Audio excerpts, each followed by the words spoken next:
You're running on empty. You've got no energy left to give. Even your closest friends and family are starting to notice. They might even be asking you, "Hey, you okay?" But how can you possibly have the energy to answer them when you feel like you read just barely hanging on by a thread? You know you need to make a change because things just can't continue like this. But where do you even begin?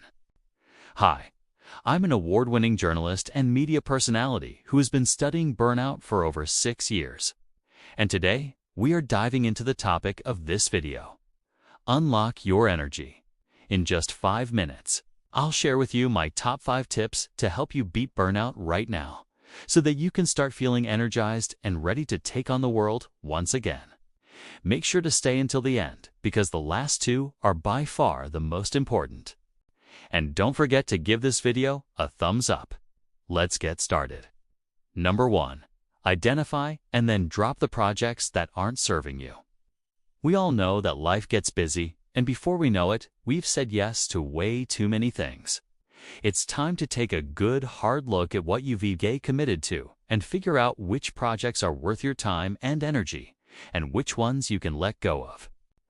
This is gonna be tough, because chances are there will be some things that you don't want to let go of, but it's necessary. Here's how you're going to decide. Ask yourself this question about each project. Does this project align with my values? If the answer is no or maybe, then it's time to let go.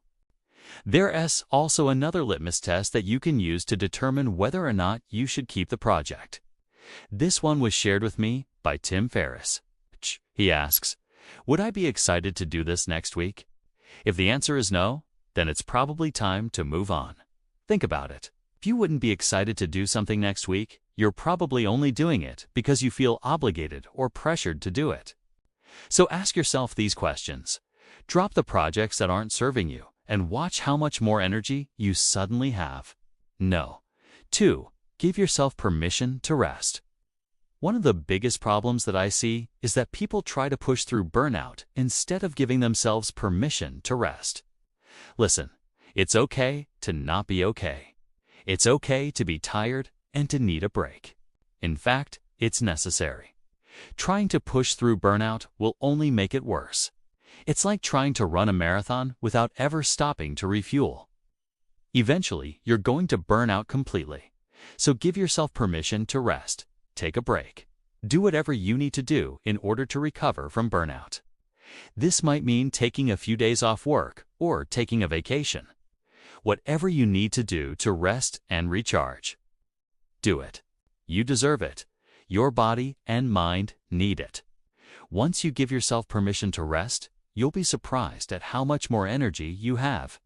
You'll be able to tackle your to-do list with a renewed sense of vigor, and you'll feel great. Just remember to pace yourself. Don't try to do too much too soon. Burnout happens gradually, so does recovery.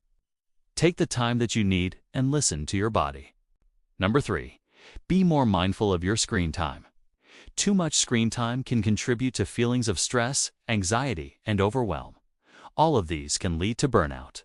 So it's important to be more mindful of how much time you're spending in front of screens. The first step to doing this is to track your screen time. You can do this using built-in tools on your phone or computer, or by downloading a third-party app. Once you track your screen time, you'll be able to identify patterns and see where you can cut back. For example, maybe you find yourself scrolling through social media for hours on end. Maybe you're checking your email constantly throughout the day. These are areas where you can start to cut back. Set limits for yourself and stick to them. You may even want to create tech-free zones in your home where you don't allow yourself to use screens at all. When you reduce your screen time, you'll free up time and energy for other activities. You'll be less stressed and you'll feel more focused and productive. Number 4, it's time to start saying no. Easier said than done, I know. Saying no is one of the hardest things that we can do. It's so much easier to just agree to everything and try to please everyone all the time. But this is actually one of the best ways to combat burnout. When you say yes to everything, you're spreading yourself too thin. You're taking on too much responsibility and you're not making time for yourself. But when you say no, you're setting boundaries. You re-protecting your time and you re-making it clear that you woe and to be taken advantage of. This doesn't mean that you should be rude or dismissive when you say no. You can still be kind and respectful while setting boundaries. A simple "I'm sorry, I can't help you with that" is usually enough. You don't need to explain yourself or make excuses. Just say no and move on. It's not selfish to say no. In fact, it's necessary if you want to avoid burnout. When you say no to others, you're also saying yes to yourself. You're making room for your own needs and priorities. And that's important. You can't pour from an empty cup. So if you want to be able to help others, you need to make sure that you're taking care of yourself first. And no. 5. Time to make peace with perfectionism. Perfectionism is the mother of burnout. When you're a perfectionist, you set unrealistic standards for yourself. You expect yourself to do everything perfectly all the time. And when you inevitably make mistakes, you beat yourself up. You feel like a failure, and that leads to burnout. The first step to overcoming perfectionism is to recognize it. You have to be aware of your perfectionistic tendencies before you can do anything about them. Once you recognize your perfectionism, you need to start setting realistic expectations for yourself. You can't expect yourself to be perfect all the time. And that's okay. It's normal to make mistakes. The important thing is to learn from them and move on. Another thing that you can do to overcome perfectionism is to stop comparing yourself to others.